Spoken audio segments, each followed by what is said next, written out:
বাজে আপনার 3টা সাড়ে 3টা সব বিক্রি হয়ে গেছে। দেখুন কাকুরা কত পরিশ্রম করে।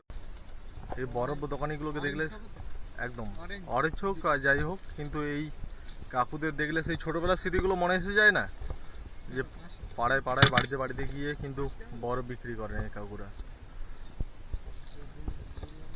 কাকু কি কি বরফ রয়েছে গো? কি কি বরফ রয়েছে কি? এগুলোই রয়েছে। কাকু শেষ হয়ে গেছে, কারণ আজকে জল ঢালা আছে। কত দূর ঘুরলে আজকে?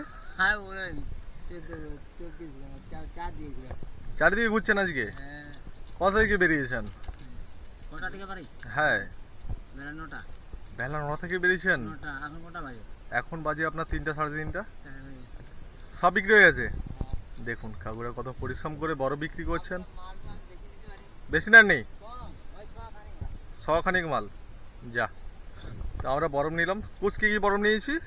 অরেঞ্জ আর একটা বেল। অরেঞ্জ একটা বেল আমাদের অর্পণ গাছে, তাই তো? তো গাইস, এই হচ্ছে আমাদের বরফের পরিস্থিতি। মোটামুটি বরফটা গলে গেছে বলেই চলে, কারণ হচ্ছে অনেকক্ষণ ধরে কাকু বেরিয়েছে। 9টা। হ্যাঁ, এই ধরনের ছোট ছোট ব্যবসায়ীদের আপনারাও সাপোর্ট করবেন। আপনাদের বাড়িতে অলিতে গলিতে কিন্তু বরফ বিক্রি করতে যায়। আমরা একটা বরফ নিয়ে নিলাম। দেখুন কেমন বরফ বিক্রি করে।